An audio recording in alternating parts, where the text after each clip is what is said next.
La marche vers le Maroc pour la prochaine messe du football continental se poursuit pour les Guépards du Bénin qui auront leur premier gros test ce mardi face aux étalons du Burkina Faso en amical international. La bande à Guénotro après un premier stage intensif marqué d'un contact avec le public sur les installations du stade général Mathieu Kérékou à Cotonou a pris quartier à Rabat au Maroc depuis samedi en prélude à ce match qui s'inscrit dans le cadre des journées FIFA de novembre 2025. Bonsoir à tous et à chacun. Sur Canal Sport ce soir, on fera un regard croisé sur le match interne déroulé au sein de la sélection nationale vendredi à Cotonou qui a servi de plateau d'évaluation pour tous les joueurs qui ont répondu présent à l'appel de Guénot Rohr. Et en orbite, une projection sera faite sur le match test en vue pour les Guépards dans les toutes prochaines heures face aux étalons du Burkina Faso. Et pour le faire, nous avons ici deux messieurs bien connus. À ma gauche, Memo Pouton, chroniqueur sportif qui nous tient compagnie ce soir. Memo, bonsoir. Bonsoir Candide, bonsoir à toutes, bonsoir à tous. En face de vous, Dicorel Zoou, journaliste sportif à Radio Cotonou et commentateur à Plus Bénin. Dicorel, bonsoir. Bonsoir Candide, ravi d'être ici et surtout en compagnie de Memo Pouton. Plaisir partagé. Loin du plat de football, il y aura du karaté do au menu ce lundi. Et à ce propos, on a en direct depuis la France le jeune karatéka Issane Adjanoun, numéro 1 au plan africain et numéro 2 au classement mondial. Il a décroché samedi la Coupe de France de karaté individuel et équipe dans la catégorie junior de plus de 76 kilos. Les coulisses de cette victoire et les prochains défis à découvrir dans notre rubrique Grand Angle par laquelle on ouvre le tour d'horizon de ce soir.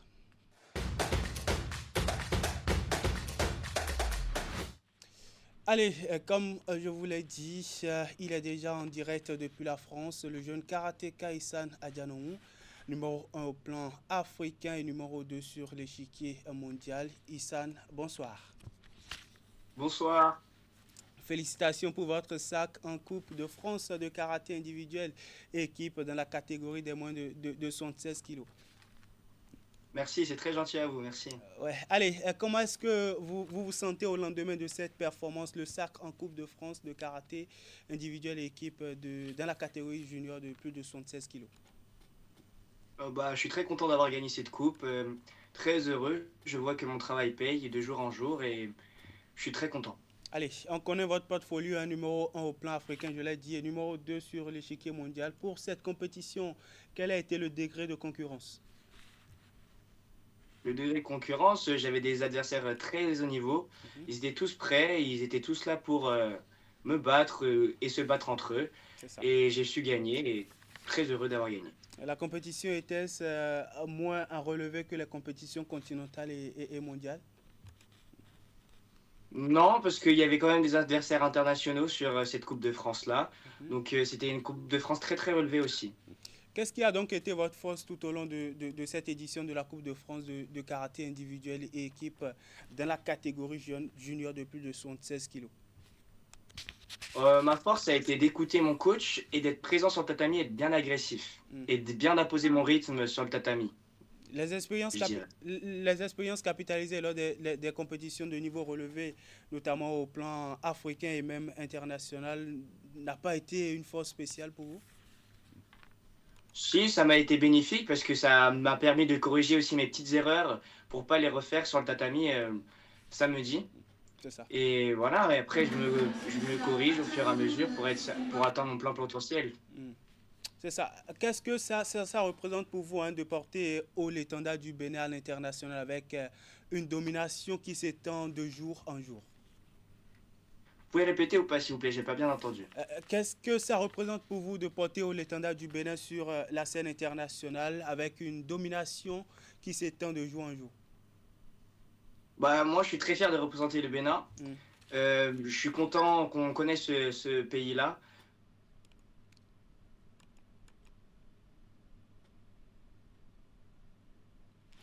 Alors Issane, oui, Issane, oui, on vous écoute. Et à continuer aussi ce qu'a fait Damien Devry en faisant plein de titres de champion du monde aussi pour le Bénin. C'est ça.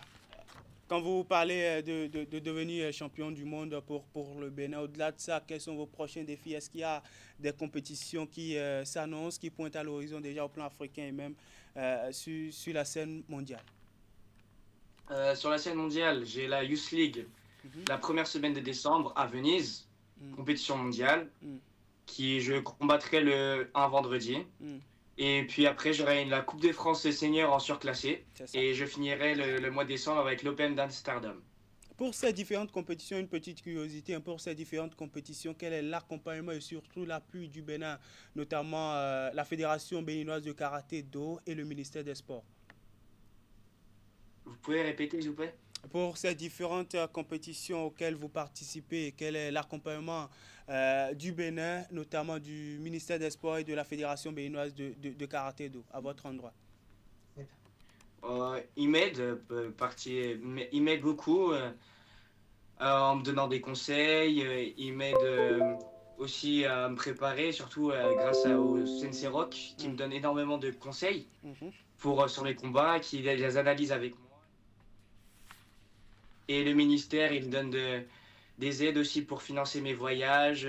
Et je suis très content pour représenter le Bénin sur le toit du monde.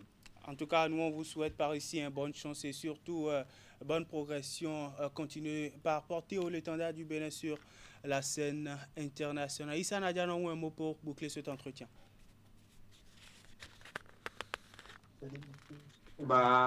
Merci à vous et merci de m'avoir interviewé. C'est très gentil. Et encore merci de m'avoir félicité. Merci à vous aussi d'avoir intervenu depuis la France dans cette émission pour nous donner justement la coulisse de votre sacre du week-end écoulé en Coupe de France dans la catégorie junior de plus de 76 kilos.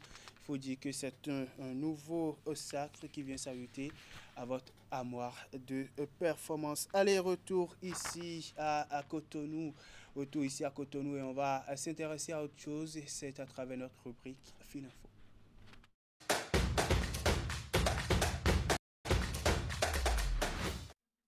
Handball pour ouvrir la rubrique Fil Info. Il faut dire que les Guépards handballeurs sont désormais fixés pour la Coupe d'Afrique des Nations Hommes de 2026. Le tirage au sort de la prochaine édition de la Coupe d'Afrique des Nations de handball a été effectué vendredi dernier.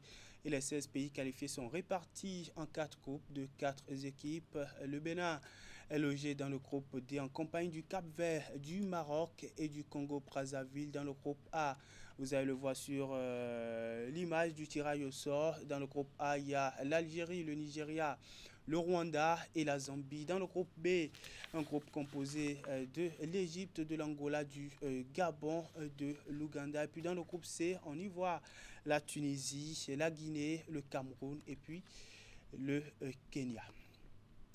Du handball, on s'intéresse au volleyball. Difficile apprentissage pour les Guépards beach volleyeurs au championnat du monde de beach volley à Adélaïde en Australie. Troisième défaite consécutive pour la paire béninoise à Adélaïde dès les premières heures de ce lundi au championnat du monde de beach volley. Ceci face à la paire du pays hôte sur un score de 7 à 0, 10, 21 et 12. 21. Rappelons qu'à leur entrée en liste, les Guépards avaient concédé une défaite face à la paire de Cuba de 7 à 0, 11, 21 et 6, 21. Ensuite, une deuxième défaite face au duo portugais de 7 à 1, 19, 21, 22, 20 et puis 9, 15 au tie-break. On retient donc 3 revers en autant de sorties pour les Guépards beach volleyeurs. On ferme la page des sports de main et puis on s'intéresse maintenant au sport roi. Au plan national, on a assisté ce week-end à la 8e journée de la Ligue Pro 1 qui s'est déroulée ce week-end. Justement, la Ligue Pro 1 saison 2025-2026 pour le compte de cette saison. Vous allez voir sur les images 9 rencontres déroulées dans le cadre de cette 8e journée de la Ligue professionnelle de football du Bénin. Vous allez voir sur le tableau pour ces différentes confrontations déroulées dans le cadre de cette 8e journée de la Ligue professionnelle de football du Bénin. Espoir FC s'est imposé par un score de 2 buts à 0 à son homologue de l'US Cavalier, comme vous le voyez. Score d'1 but à 0 pour la victoire de la jeunesse sportive de Pobet devant son homologue d'Ayema Football Club. Il faut dire que Dynamo FC d'Abomey s'est imposé par un score d'1 but à 0 à Damissa Football Club. 2 buts à 1 pour la victoire de l'AS Sobemap devant l'équipe de l'ASPAC. Même score pour la victoire de Coton Football Club devant l'équipe de l'ASFO. Score nul de score vierge entre l'AS Cotonou et Banigoncé. Victoire de Dragon FC devant l'équipe de l'US Cavalier. Victoire 3-2 pour l'équipe de l'Autopopo devant son homologue de Dadia, devant son homologue de l'Autopopo, et puis victoire des Buffles du Borgou 2-1 devant leurs homologues de Audio FC de Comé. Après ces 9 différentes confrontations sur le classement, vous allez voir, le classement est toujours dominé par l'équipe de l'AS Subemap avec un total de 20 points au compteur, un goal différentiel de plus 10. Les Buffles du Borgou viennent en deuxième position avec un total de 19 points au compteur, un goal différentiel de plus 7, 15 points plus 4 pour Coton Football Club qui loge à la troisième position. L'Autopopo est quatrième au classement avec un total de 14 points au compteur, un goal différentiel de plus 14, 13 plus 5 pour l'ASPAC qui vient en cinquième position. Dynamo FC d'Abobé sixième, Dragon Football Club septième, Damissa FC 8e au classement, et puis la jeunesse sportive de Pobet vient boucler le top 9 au classement. Au niveau de la Ligue de l'antichambre, donc de la première division de football du Bénin, on a assisté ce week-end à la 6e journée de compétition avec un total de 9 rencontres déroulées. Aziza et Abeille ont partagé les points au bout d'un score nul de 2 buts partout. Score nul et vierge entre l'AS Police et l'équipe des Requins de l'Atlantique, et puis entre Boa et Dynamo de Parakou. Victoire de Sitatonga 1-0 devant l'équipe de Dynamique FC de Djougou. Score nul et vierge entre l'AS Tarkouna Réa Sport et puis entre Beki FC et Adidja Football Club. Victoire 1-0 pour Djefa Football Club devant l'équipe d'Énergie FC. Score nul d'un but partout entre AS Elite Sport et Avron Communisport, puis victoire de Ponte FC devant l'équipe de la jeunesse athlétique de Kétou. Après ces différentes confrontations, le classement reste dominé par Djefa Football Club avec un total de 14 points au compteur et un goal différentiel de plus 9. Allez, on se tourne maintenant vers les dames. Le championnat national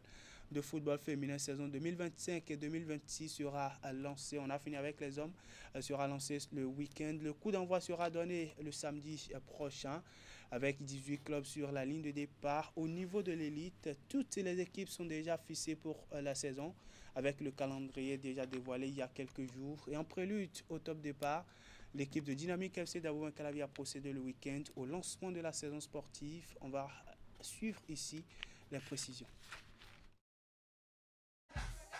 Ça sacrifie une nouvelle fois la tradition à Dynamique Football Club. À quelques jours du coup d'envoi du championnat national féminin de première division, l'équipe d'Abomey-Calavi dévoile ses ambitions et la nouvelle ossature de son effectif.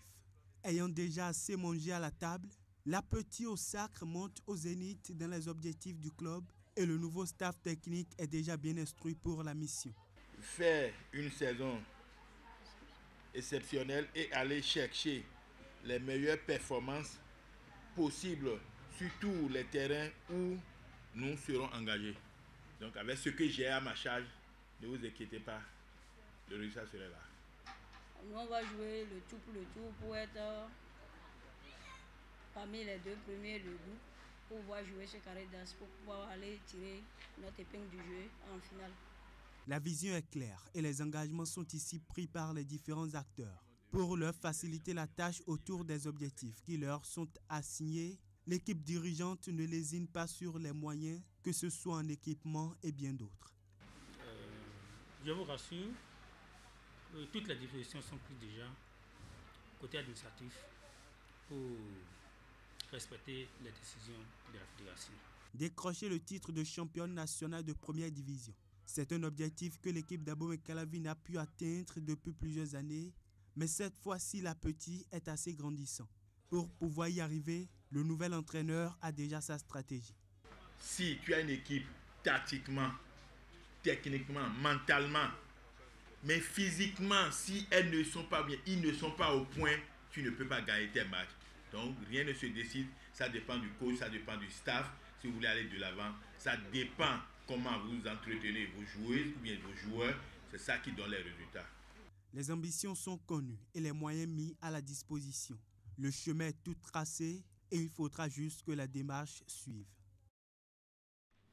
On va s'intéresser à autre chose, notamment l'actualité relative au barrage des éliminatoires du Mondial de 2026. La République démocratique du Congo remporte la finale au niveau continental. Le Nigeria n'ira pas à la Coupe du Monde de 2026, tout comme les Guépards du Bénin. Les vice-champions d'Afrique ont tenté d'aller chercher la dernière place possible du continent pour la prochaine Coupe du Monde, mais c'est fini. Les Super Eagles du Nigeria vont sur la grande messe du football mondial, en l'occurrence la course à la succession de l'Argentine à la maison, tout comme le Bénin, le Cameroun, le Gabon et bien d'autres pays. Sortis d'une demi-finale de haute facture face au Panthères du Gabon, les Nigérians se sont vus écartés de la course au dernier billet qualificatif au Mondial de 2026. En finale des barrages au niveau continental, Victor Osimhen et ses coéquipiers ont été dominés à la séance des tirs au but 4-3 après un score nul d'un but partout, un résultat qui élimine le Nigeria de la course et envoie les Léopards de la République démocratique du Congo au tour final des barrages de la FIFA. Les playoffs, étape au cours de laquelle les Congolais vont en découdre avec les nations encore en course au niveau des autres continents. Et si on s'intéressait maintenant aux Guépards, au nôtre, dans le cadre de la fenêtre internationale de ce mois de novembre 2025, les Guépards du Bénin ont bouclé en fin de semaine écoulée la première partie de leur stage avec un match en interne entre les 30 Guépards convoqués par le sélectionneur Gannot pour ce regroupement. C'était vendredi dernier au stade général Mathieu Kérékou à Cotonou. Voici le point. Plus de 2 ans après leur dernier match à Cotonou, les Guépards du Bénin ont rejoué ce vendredi 14 novembre sur les installations du stade général Mathieu Kérékou devant leur public. Un match test interne de la sélection nationale réparti en 2 groupes pour une opposition organisée dans les conditions réelles d'une rencontre officielle. En jaune, on retrouve essentiellement les titulaires habituels et à ceux-ci s'ajoutent Felipe Santos touché à l'échauffement et laissé au banc au coup d'envoi. En face, les 3 autres nouveaux, Hakime Adam, Salifou Ibrahim et le jeune défenseur Jordan Lawson évoluent essentiellement avec les habitués du banc de touche.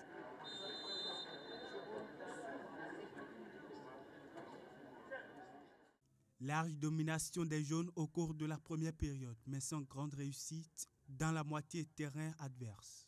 Une belle solidité défensive des blancs face aux multiples offensives adverses. 0-0 à la pause. Au retour des vestiaires, des remplacements sont effectués des 2 côtés pour faire jouer tout le monde.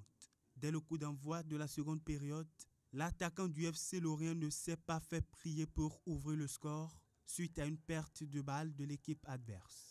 Malgré de nombreuses occasions, les Blancs n'ont pu réussir à rétablir la parité et s'inclinent sur un score d'1-0 au coup de sifflet final. Non, c'était juste la fin d'une première préparation qu'on est en train d'effectuer depuis une semaine, qui a été conclue par un match en commun. Voilà, ça permet quand même au staff de voir la performance, la forme de tout un chacun. Je pense qu'on a bien terminé. Non, ça fait plaisir de venir jouer à la maison parce que ça fait longtemps qu'on est venu jouer. Et voilà, il y a les supporters qui sont là et j'espère que le match contre le Burkina, ça sera de notre côté par la grâce de Dieu. Ils ont beaucoup de bons joueurs, et voilà, c'est à nous de jouer le jeu. On sait que ça ne sera pas un match facile, mais on va tout donner. J'espère qu'on va gagner là-bas. Ce match test entre Guépards a été un plateau d'évaluation pour toutes les têtes présentes pour ce regroupement, mais surtout les nouveaux qui honorent leur première sélection.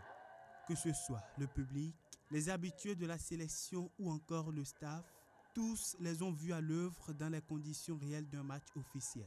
Franchement, je suis vraiment content pour eux, c'est des jeunes et on a besoin de beaucoup de joueurs. Et voilà, ils sont pas mal, j'espère qu'ils vont apporter plus. Des attentes vis-à-vis des nouveaux venus. Cette rencontre interne met fin à la première étape de ce stage des Guépards qui, dans la suite de la préparation, vont affronter en amical international mardi les étalons du Burkina Faso à Rabat au Maroc. Voilà donc pour les précisions pour ce match. Mémo, un match en interne pour vous qui étiez au stade et qui avez suivi de bout en bout l'intégralité de cette rencontre. Qu'avez-vous remarqué? Donc déjà, le retour au stade de l'amitié de l'équipe nationale, avec la présence du public, on constate que quoi qu'il arrive, les Béninois continuent d'aimer leur équipe nationale et les gens en voulaient un tout petit peu à l'État et à la fédération qui traînait selon certaines personnes au niveau de la réalisation de ce stade-là. Et là, vous avez vu que les gens les attendaient. Et puis, ce public, les gens n'ont même pas vu le soleil de 10h ou bien de 11h. Ils étaient tout le temps au stade. Après, c'est l'intégration des nouveaux. Sur mes constats, c'est l'intégration des nouveaux. On a constaté que quand on prend celui qui évolue au Kosovo, dans le championnat kosovar, Salifou, on a vu qu'il était allé au charbon. On a vu également Hakimi, Hakimi Adam, je crois, qui évolue en deuxième division suédoise qui également s'est illustré. Et les deux qui quand même évoluent dans un championnat où il fait assez froid, qui viennent jouer sous les tropiques ici, avec beaucoup de chaleur, dans des conditions de match, parce qu'il faut le rappeler, le Bénin aura quand même à la CAN, aura joué à 13h sur au moins 2 de ces rencontres en match de poule, la toute première d'hier face à la RDC. Et donc tout le monde a vu de quoi ces joueurs étaient capables, chacun a pu apporter du sien, le public qui réclamait surtout d'ailleurs notre bénino brésilien, tout le monde l'attendait, Felipe Santos, tout le monde l'attendait, mais malheureusement l'information a circulé comme quoi il était touché au séance d'entraînement, à l'échauffement, donc ils l'ont ménagé. Et lui, il a compris que bon, les gens voulaient véritablement le voir au stade. Ce n'était pas le cas, on espère le voir demain. Mais après, quand je rentre dans le jeu, je pense quand même que on a vu que les places aujourd'hui, plus personne ne peut dormir sur ses lauriers pour dire que ouais, je suis titulaire indiscutable, non. Sur les côtés, notamment, on a vu Jodé Doussou qui quand même a essuyé beaucoup de critiques ces derniers temps avec tout ce qui s'est passé aussi bien sur le plan sportif qu'extra sportif. On a vu qu'il s'était donné de bout en bout. Il a joué pratiquement un peu moins de 90 minutes qu'il était joué. Il a joué pratiquement toute la rencontre. Il s'est donné. Sur le côté, on a vu également le tout jeune qui était avec cette équipe d'Aïma et qui était avec les moins de 20 ans, sous Mathias Degueno en Égypte, déjà Tessilimi, qui a fait également en forte sensation. On a vu qu'il n'a pas perdu de sa superbe, et au contraire, il s'est corrigé, même s'il garde quelques tas de quelqu'un qui garde beaucoup trop le ballon, qui ne libère pas trop vite. Après, on a vu Romaï Kamoussou également. Les uns, on a vu que quand même le public était là, mais également les joueurs ont compris l'information qu'ils doivent se donner et montrer, nous faire oublier rapidement le 4-0 qu'on a eu du côté du Nigeria face pour les éliminatoires de la Coupe du Monde lors de cette dernière journée. L'un dans l'autre, je pense que c'était un match test dans des conditions d'un match officiel, même si Guénoro a caché quelques de ces éléments pour ne pas aussi dévoiler beaucoup plus ce qu'il doit présenter face aux étalons de Burkina Faso demain. Après, dans l'ensemble, globalement, je pense que c'est gérable. C'est vrai, et pour moi, j'ai eu un souci, j'ai eu le regret qui n'est pas pris avec lui. Salifou, parce que oui, qui n'a pas réglé tous ces problèmes administratifs. Ah d'accord, ok, si c'est le cas. Pas réglé tous ces problèmes administratifs, selon les informations. D'accord, si c'est le cas, je n'avais pas l'information. Si c'est le cas, je pense qu'il a raison. Mais si ce n'était pas le cas, je pense que le gars en milieu de terrain, sur l'ensemble de la rencontre, ce que j'ai vu, c'était pas mal. C'est vrai que deux matchs ne se rencontrent pas, un match test, ce n'est pas un match officiel. Et quand vous allez rencontrer des grandes équipes, ça ne va pas aller à deux alors comme c'était la fois dernière. C'est ça. Dicorel, vous avez aussi suivi cette rencontre, même si vous n'étiez pas en présentiel au stade, vous avez quand même suivi cette rencontre en interne. Oui. Où on a vu des nouveaux à l'œuvre. On a aussi vu ceux-là qui étaient abonnés au banc de touche, qui étaient justement à l'épreuve face aux habitués des compétitions. Quel constat avez-vous fait? Oui, le premier constat, c'est que le public béninois a soif donc, de voir son équipe évoluer devant lui. Les Béninois ont soif donc, de communier avec les Guépards du Bénin. Il y a très longtemps, plus de 2 ans, le Bénin n'a plus jamais joué un match officiel ici. Donc ça a montré, c'est un signal fort qui a été envoyé, donc, je pense, aux décideurs, que ce soit à la fédération, au ministère, à l'État béninois, pour dire oui, le chantier du stade de l'Amitié aujourd'hui doit être une priorité. Ça l'est d'ailleurs, et donc les travaux sont en cours. Donc c'est un signal pour dire, vous avez raison de commencer enfin donc, à régler ce souci, accélérer les travaux, parce que nous, le sport pour le Béninois aujourd'hui est devenu presque une religion et les Béninois sont attachés à l'équipe nationale. Maintenant, au-delà de ça, par rapport au jeu, que j'ai vus, oui, il y a eu des tops, il y a eu des flops. Je ne vais pas livrer les joueurs, mais l'essentiel à retenir, c'est que les places vont coûter extrêmement cher. Si quelqu'un pense qu'il est titulaire ou bien qu'il a une place acquise, il se trompe. Je pense que le coach, même là, il est dans le dur, notamment sur les ailiers, les deux côtés. Ça va être très, très chaud. Dans l'as aussi, ça va être chaud. Et au milieu de terrain, avec l'arrivée de Felipe Dos Santos, Salif Ibrahim, si ces deux-là arrivent à avoir leur papier à jour, arrivent à avoir l'autorisation de la FIFA, je pense que les cas seront redistribués. Le coach aussi aura fort à faire. L'essentiel est que le Bénin essaye quand même de corriger. Et c'est on va revenir sur ça et pour montrer une belle image à la prochaine édition de justement. Et parlant de défense, on a vu un mémo, Samadou Atidjikou. Au-delà de lui, il y avait d'autres joueurs également, mais Samadou Atidjikou a livré une copie plus ou moins acceptable face dans ce match amical interne. Oui, un match amical interne, vous voyez Samadou Atidjikou dans l'axe, ça n'arrive pas tout le temps, même si le garçon il a les qualités d'un défenseur milieu défensif, à la base il a les qualités, les prérequis d'un défenseur. C'est vrai que dans un match officiel vous n'allez pas voir Samadou Atidjikou à ce niveau, sauf catastrophe, sauf s'il n'y a plus de défenseur central. Mais quand vous prenez l'ensemble, dans l'ensemble du game qui a été livré, vous sentez qu'il était à l'aise. Et puis quand vous n'êtes pas dans votre registre propre, ce que moi je pense que il ne faut pas chercher à faire assez de fioritures, il faut vous bougez très bien, vous libérez le ballon comme vous pouvez, vous défendez bien, vous replacez très bien. Je pense que bon, pour ceux qui ont joué au football, je pense qu'on n'a pas besoin de grand chose.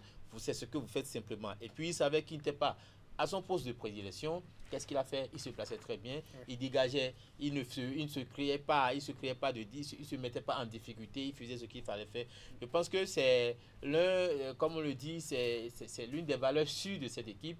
Il est en train de grandir et également il est en train de monter en puissance. Et je pense que si les bouts de match que le coach arrive à lui donner, il arrive à donner un peu plus qu'il en donne, il finira par gagner une place. Et comme on le dit, les places, comme le disait Dikoé, les places seront vraiment chères dans ce groupe-là. Donc, quand le coach vous donne 5 minutes, essayez de faire 5 bonnes minutes. Ne faites pas 5 minutes passables. Non, vous faites 5 bonnes minutes. Ça vous donnera peut-être 10 minutes et pourquoi pas 45 minutes prochainement. Donc, je pense que Samadou Atidjikou. Et au-delà de lui, il y a également le genou, Lawson, je crois, lui-même qui, Jordan Lawson, lui-même qui était l'attraction de cette rencontre-là, qui ne se compliquait pas. Vous sentez que c'est le gars qui a fait une académie, c'est le gars qui a les prérequis, il a les fondamentaux de son poste, et donc il ne se mélangeait pas, il ne réfléchissait pas. Le mec, il libérait le ballon simplement, il se défendait comme il peut. Oui, pour qu'un gamin de moins de 20 ans, vous le voyez jouer face à des gants quand même, quand il fait face à des gens comme je vais parler de l'Orientais et Tosin Ayegun, et également des gens comme Junior Laitan ou bien Andreas Onteji, vous voyez que c'est le mec, il ne calcule pas, oui, ce sont les aînés, mais il se libère simplement. Donc je me dis, au-delà de tout, Guénon aura fait quelque chose au niveau de cette équipe nationale, c'est-à-dire quoi? Il donne la prime à la jeunesse. Et il a prouvé avec les Moumini, les Hassan, les Tamimou, tout ça là. Il avait une prime à la jeunesse et il leur donne la clé de la maison pratiquement. Il dit, écoutez, votre avenir est en jeu parce que les Chaudais de Sceaux, on aura beau dire, les Saturnin à la Gué, ils sont vieux. Mais si les jeunes ne font pas ce qu'il faut faire pour que les vieux en griffe s'asseyent là, le CSE sera obligé d'appeler ces vieux-là parce qu'il va chercher à jouer avec la carte de l'expérience, ce que ces aînés-là, ils ont. Donc je dis, il est en train de donner la clé à la jeunesse. La jeunesse aussi est en train de la saisir comme elle peut. Et je pense que si on peut avoir ce melting pot entre la jeunesse et l'expérience, c'est que le Bénin pourra faire une très belle CAN, et comme ce fut le cas lors de la CAN Égypte 2019. Et parlant de nouveaux joueurs qui pourront très bientôt postuler pour des postes de titulaires dans l'équipe nationale, on va écouter ici quelques nouveaux qui sont arrivés au sein de la TANI et qui ont même joué au cours du match entre Guépard à Cotonou vendredi dernier. I'm an offensive player. I offer pace, I offer technique. I like to play on the wing. On the left wing, I can play on the right wing, I can play striker.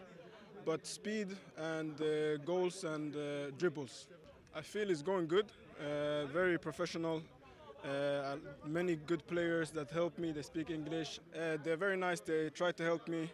Everyone, as soon as the coach says something, they try to explain to me, even though I understand a bit.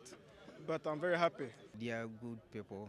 They are, football is we have to be one, And then their coach also welcoming me good, so I'm so happy to be here. What do you think that you can bring inside this Benin team?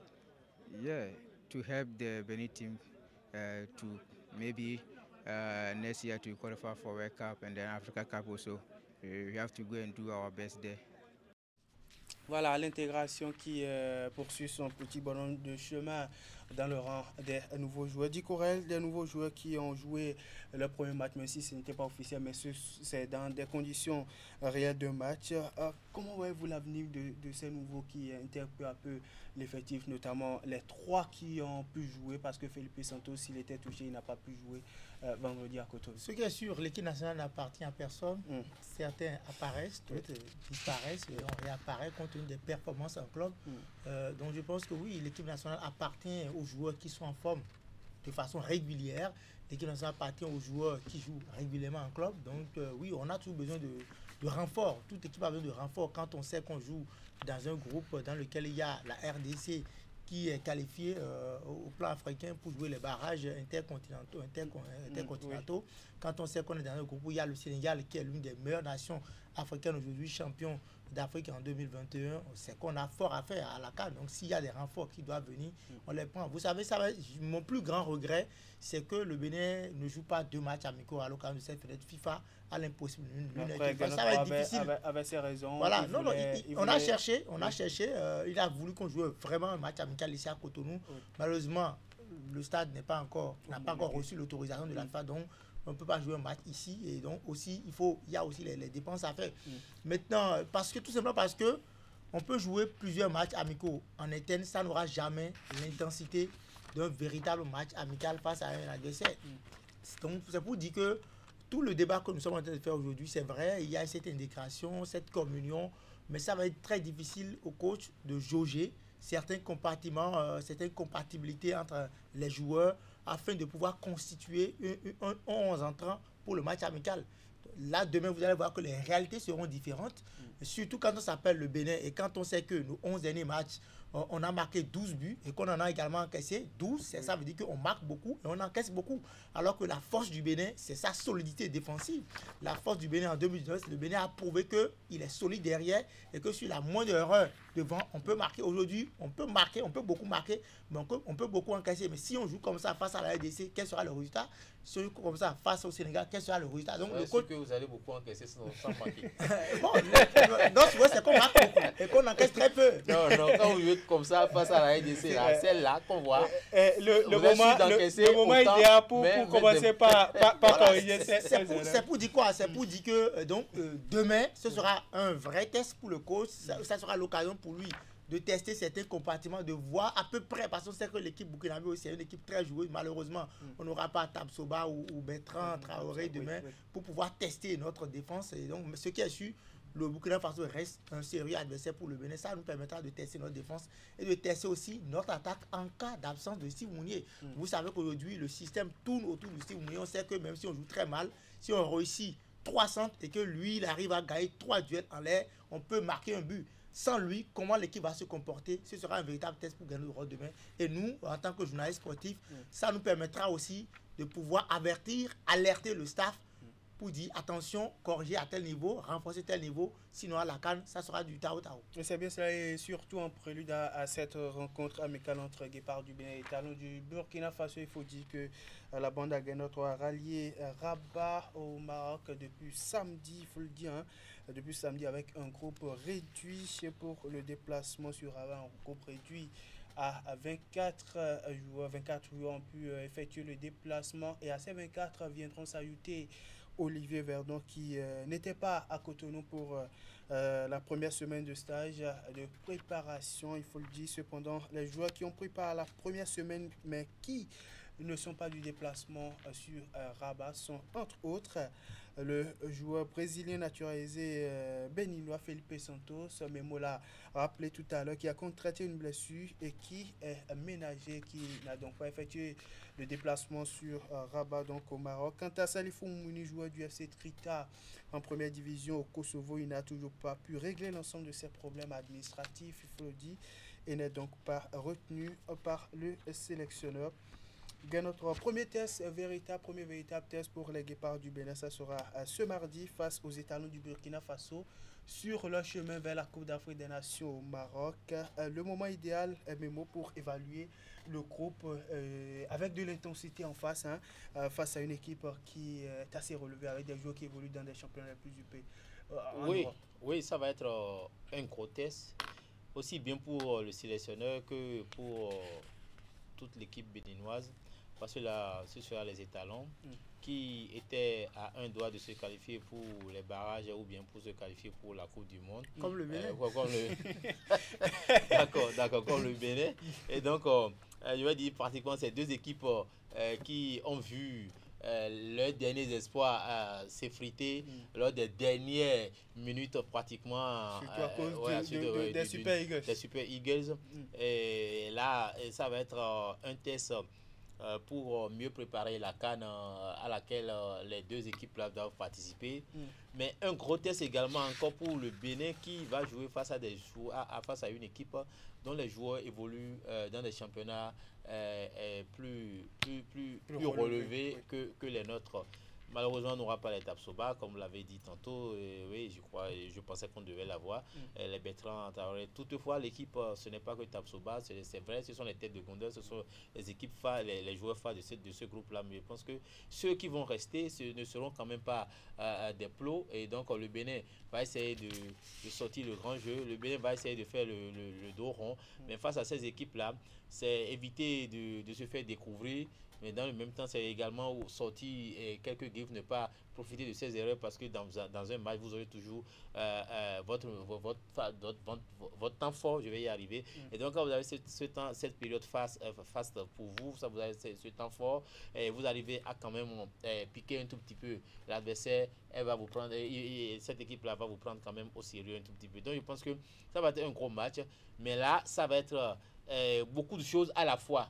Aussi bien pour le sélectionneur que pour les joueurs, parce que là le sélectionneur va chercher à tester, puis on lui crie dessus tout le temps. Et tu prends les joueurs qui sont là, tu ne leur donnes pas leur chance, donc il va voir est-ce qu'il faut leur donner leur chance, mais à côté de ça il faut également consolider mon groupe et l'énergie que j'apporte à cette solidité défensive, ce dont parlait Dikoé tout à l'heure. Donc il va être partagé en cela, et les joueurs également vont être partagés entre se donner à fond. En griffe, se blesser, je ne le souhaite pas. Retour au club avec le Maroc, la CAN qui est en ligne de mire, ça c'est un gros souci.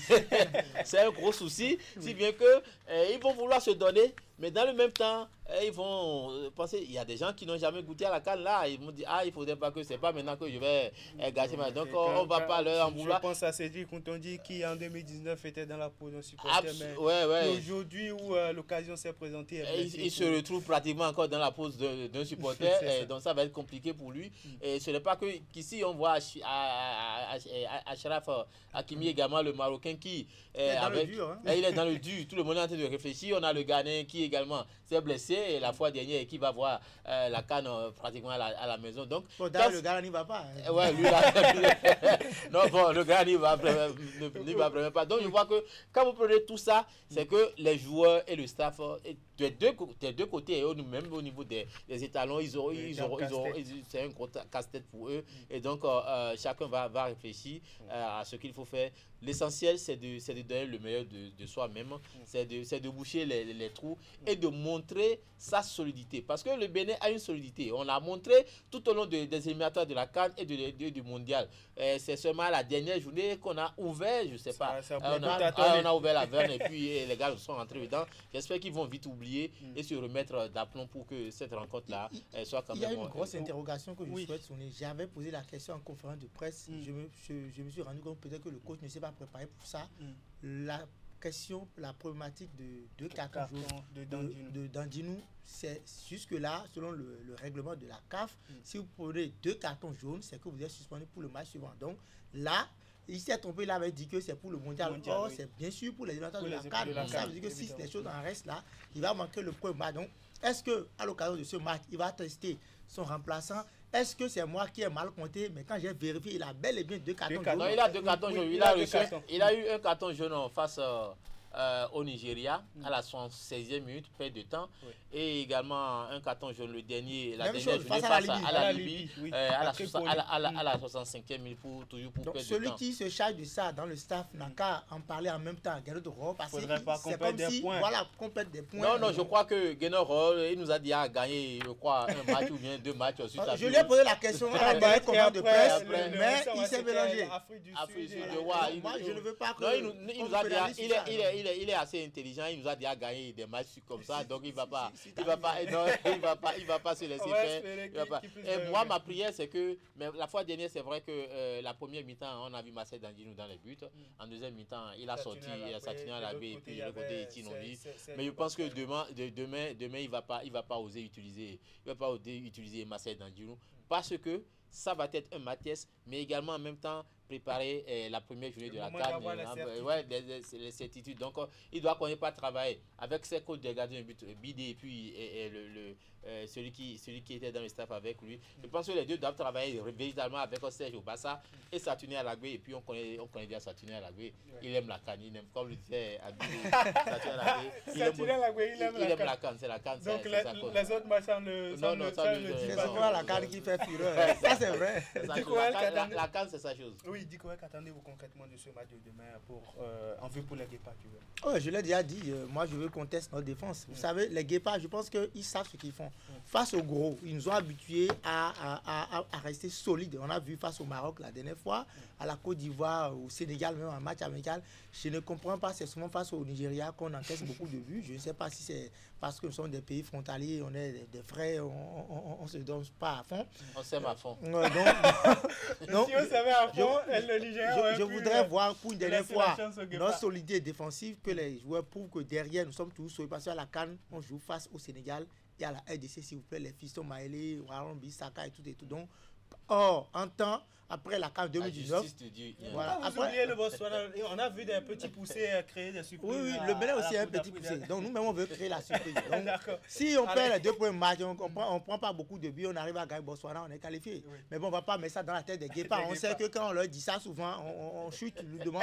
Mais nous, on veut aller. Parce que le Bénin a fait une CAN 2019, on est allé en quart de finale. Là, maintenant, on ne va pas parler de quart de finale. L'essentiel, c'est de se retrouver déjà en huitième de finale et au moins gagner un match. Gagner 3 points, parce qu'on ne l'a jamais fait dans l'histoire du coup d'Al. Donc ce sont nos objectifs. Et pour le faire, c'est-à-dire rester sérieux, tenter de piéger le Burkina Faso demain, gagner peut-être, même si on nous domine, on peut nous dominer. Ça, c'est la faute. Le Bénin aime se faire dominer, mais quand vous dominez le Bénin, sachez que s'il y a un qu'on peut marquer, qu'on marque peut-être un but ou 2 buts et qu'on reste solide derrière, qu'on gagne pour envoyer un message, un signal fort au Sénégal et à la RDC pour dire attention, le petit Bénin arrive. Mais montrez que vous êtes grand, sinon on peut tout le temps vous piéger. C'est ça. Mais un mot sur la rencontre de demain, rapidement. Un mot sur la rencontre de demain. Je crois que la solidité défensive, le Bénin se porte beaucoup mieux quand il a tous ses atouts, quand il a tous ses hommes avec lui. On a vu face au Nigeria, on n'avait pas sur le côté gauche, on n'avait pas comment il s'appelle, on n'avait pas Johan Roche, et on n'avait également pas Ceci. Ce qui a montré, ce qui est pratiquement le Nigeria, c'était un couteau dans du beurre et puis ça passait littéralement. Et donc, qui bousait tout. Donc, mais là demain, je pense que Roche sera là et je vois peut-être dans l'axe un Tidjani et Roche parce que Olivier Verdon n'étant pas là pour la préparation ici à Cotonou, il va peut-être venir en remplaçant. Et on a également Moumouni qui est revenu et qui va reprendre son côté droit, qui également arrive à faire du mieux qu'il peut. Et donc, je pense que la solidité défensive, ce que craignait Eddie Corel, on peut l'avoir demain. Et puis, comme je le disais, on s'est fait bloc médian, on va le faire et puis évoluer comme ça. Ceci Diameda, il sera également là pour aider pour prêter main forte à cette défense. Et je me dis, cette rencontre, ça va être une rencontre assez ouverte, aussi bien pour le Bénin que pour les étalons du Burkina Faso. Allez, merci à vous, messieurs. jeu, mais surtout que Gano nous doit, il était coach du Burkina quand le Burkina nous avait éliminé en 2017 lors des éliminatoires. On avait gagné 2, on a perdu 2-0 là. Considération, c'est que vous passez à côté de votre non, mais en tout cas, qui se rappelle quand vous rentrez dans cette considération, vous passez à côté parce qu'on l'a fait au Nigeria. Et lui-même, il était là, il a dit que c'est avec le Nigeria qu'il est venu nous éliminer ici. Et puis quand il devait leur rendre la moyenne de leur pièce, vous avez vu ce qui s'est passé. Le niveau. 4-0 très rapide. Qui a amené la Guépard à une élimination. Il faut le dire, comment le Nigeria aussi a été éliminé hier. Oui, comme vous le savez, voilà, le Nigeria, le Bénin, le Gabon et autres. Tous, on va suivre la Coupe du Monde à la maison. Allez, comme vous le savez, le regroupement des Guépards au cours de cette fenêtre internationale est assez spécial. Et comment l'infirmerie travaille, comment l'infirmerie de la tanière des Guépards fonctionne depuis le début du stage. On écoute ici le kinésithérapeute de l'effectif. Le travail se passe avec la récupération et également voir éventuellement s'il y a des courbatures et faire face à ces courbatures et donner les soins nécessaires qu'il faut pour mettre l'athlète dans de très bonnes conditions. Nous avons un calendrier, nous avons un emploi de temps, nous avons un programme journalier où chaque athlète s'inscrit en fonction de ce qu'il sent et quand il vient à la salle de soins, on fait l'examen et de collaboration avec le joueur, nous mettons les soins appropriés à le faire.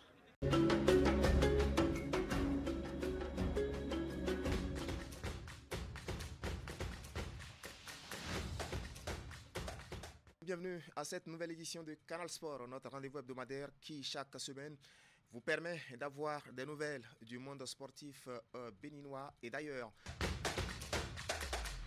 Matteo Arlenvi, vous le connaissez? Oui. Jouer loin de ses bases et se qualifier, ce n'est pas évident. Hein. Au départ, vous y croyez? Au départ, bien sûr qu'on veut jouer au Bénin tous les matchs, mais pour l'instant, on est à 6 matchs, 0 défaite en Côte d'Ivoire, mais bien évidemment, on préfère jouer les matchs à Cotonou et au stade de l'Amitié ou au stade de Charles de Gaulle. Candide bonsoir. Narcisse, bonsoir, bonsoir Prosper et bonsoir à tous nos téléspectateurs. Oui. Dans le cadre de cette 12e journée de la Ligue professionnelle de football du Bénin, ils sont amenés leur caméra sur les installations du stade synthétique de l'université d'Abou-Clavi pour suivre cette affiche entre les Requins de l'Atlantique et les Adjaka-Loulou de l'Est. Cotonou, suivez. Les Requins de l'Atlantique ont vécu une très belle soirée en assurant au sortir d'une victoire de prestige face à l'AS Cotonou, comptant pour la 12e journée de la Ligue Pro du Bénin. Bon, on va continuer par travailler et puis les matchs à venir, nous allons faire beaucoup plus pour remporter plus de matchs. Vraiment, je suis content et c'est la première fois que j'ai pu marquer aujourd'hui. Ça fait plaisir et avec l'équipe, on a eu les 3 points.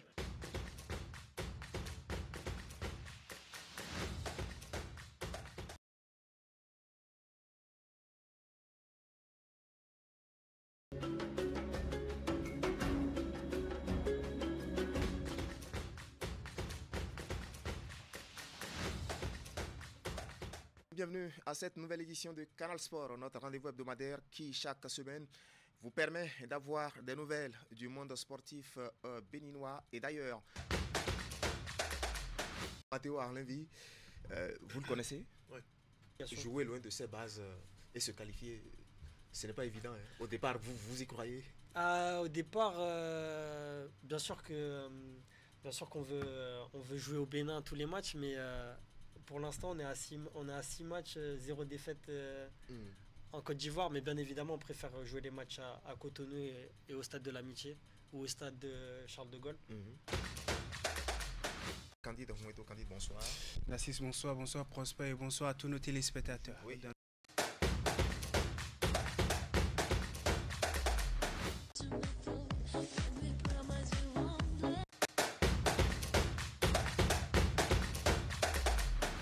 Vous l'avez constaté, on change de discipline et surtout de rubrique quand on atterrit tout doucement, hein, il faut le dire. Dans les tout prochains jours, le Bénin fera son baptême du feu dans l'arène du kickboxing mondial. Les kickboxers béninois vont prendre part au championnat du monde de la discipline du 21 au 30 novembre 2025 à Abu Dhabi aux Émirats Arabes Unis. une première participation du Bénin au niveau mondial. Et pour en parler, nous avons en plateau 2 acteurs, le coach national Raoul Thibault Sofonou. Monsieur Raoul, bonsoir. Bonsoir, monsieur le journaliste. En face de vous, sinon à vos côtés ce soir, Mario Gaga, kickboxer béninois, et champion d'Afrique, il faut le dire, qui sera de l'expédition. Mario Gaga, bonsoir. Bonsoir. Alors, comment est-ce qu'on se prépare entre kickboxers pour aller défendre les couleurs nationales? Bon, la préparation pour ce championnat du monde se fait très bien. Bon, je vais dire, c'est plus qu'un camp militaire parce que on s'entraîne 3 fois par jour parce que les athlètes là-bas aussi se préparent pour venir gagner. Le Bénin aussi met les mains à la pâte pour donner le meilleur de lui-même ce jour-là. Ah, évidemment. Allez, coach, comment se déroule la préparation des kickboxers béninois pour le championnat du monde de kickboxing prévu du 21 au 30 novembre prochain? Oui, d'abord je vous remercie. Alors, je pense que les athlètes sont aguerris et le moral est haut, la cohésion y est et on ne peut que les encourager jusqu'à cette édition qui se pointe dans les tout prochains jours. Tout à fait. Oui. Voilà, donc je peux dire que le moral est haut. Bon, voilà, on est prêt. Voilà. Allez, Mario, quelle est l'ambiance au sein du groupe? Bon, l'ambiance au sein du groupe, je dis tout va bien parce que bon, comme c'est un sport de combat, on essaie de se challenger un peu pour que chacun soit... J'espère que vous ne vous cassez pas les figures. Non, bon, on essaie de se challenger afin que chacun soit dans sa meilleure forme et être plus performant pour faire de beaux combats. Oui, coach, comment la préparation s'est déroulée? Quand la préparation a démarré et quand elle prend fin et puis la délégation quitte Cotonou? Oui, je vous rappelle que cette préparation a démarré il y a cela 6 mois. Avant même le championnat national. Voilà, donc la chance que nous avons, c'est que les 2 événements se suivent. On est revenu du Quai il y a cela 2 mois. Championnat d'Afrique. Tout à fait. Donc, en 2 mois, nous ne pouvons pas faire grand-chose. On a passé au petit réglage. Voilà, donc on a travaillé comme cela se doit. On a réglé ce qu'il faut régler. Et voilà, donc il n'y a pas grand-chose à régler en 2 mois.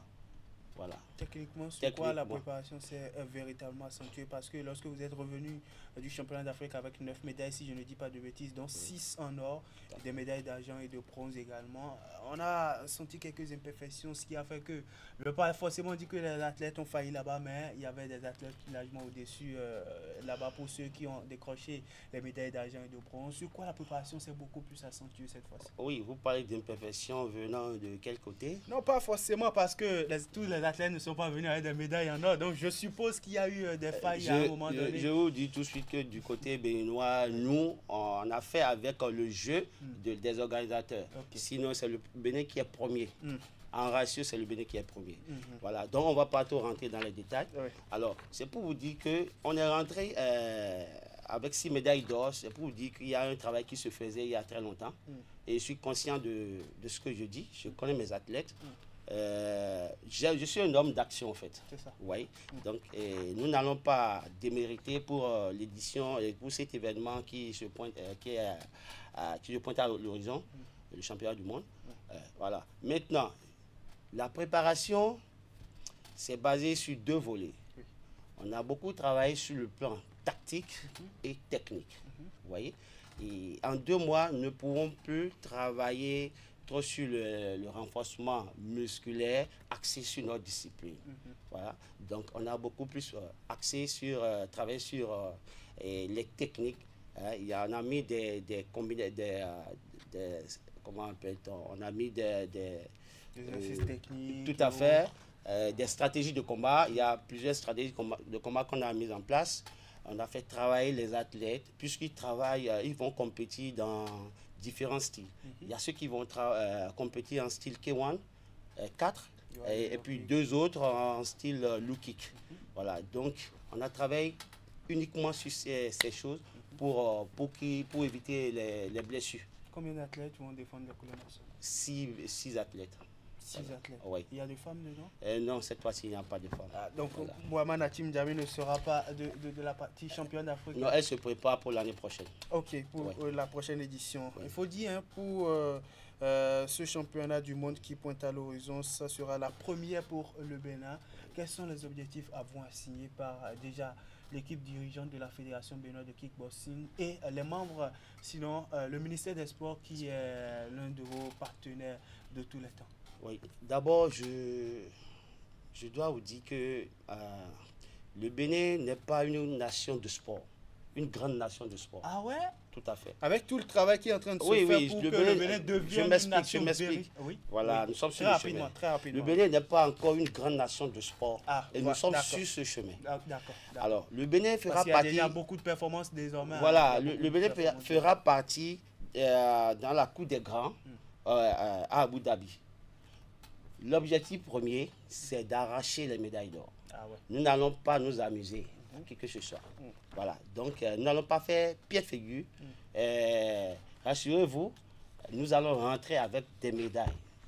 Ça, il n'y a rien à faire. En tout cas, c'est ce que Voilà. nous, on n'aime pas ici. Ramenez-nous simplement des médailles. C'est ce qu'ils aiment aussi dans la grande famille du sport béninois, notamment au ministère des Sports. Et puis, bien entendu, Mario Gaga, dites-nous, qu'est-ce que vous et vos coéquipiers vous promettez au public sportif béninois? Le coach a dit pour lui, mais vous, qui êtes les véritables acteurs, qu'est-ce que vous promettez concrètement? Au peuple béninois, on promet de rapporter encore rien que des victoires parce qu'avec les coachs, on est bien affûté, aguerri. Je crois que mes coéquipiers et moi, nous sommes dans notre plus meilleure forme. C'est vrai, Abu Dhabi aura plein d'athlètes, plein de pays présents.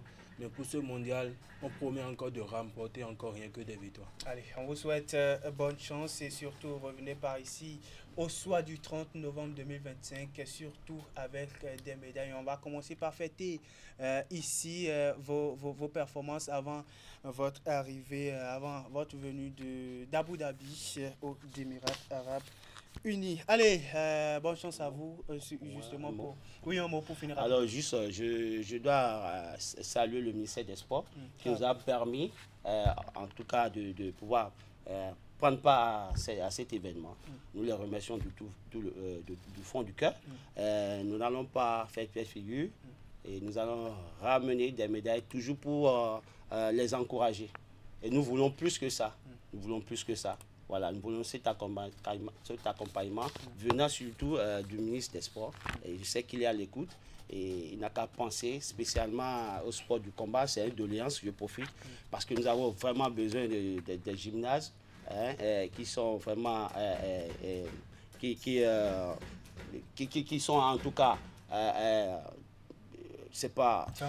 Voilà, les moments en fait. Oui, donc, allez, on va trouver le moment. C'est ça. Voilà. Ici, merci beaucoup. Évidemment. C'est ici que nous mettons un terme au grand dos de l'actualité hebdomadaire, l'actualité sportive hebdomadaire de ce lundi 17 novembre 2025. Un grand plaisir pour nous chaque lundi soir de vous tenir compagnie durant environ 1 heure de temps à partager l'actualité sportive d'ici et d'ailleurs. Retrouvez toute l'équipe lundi prochain dès qu'il va sonner 21h.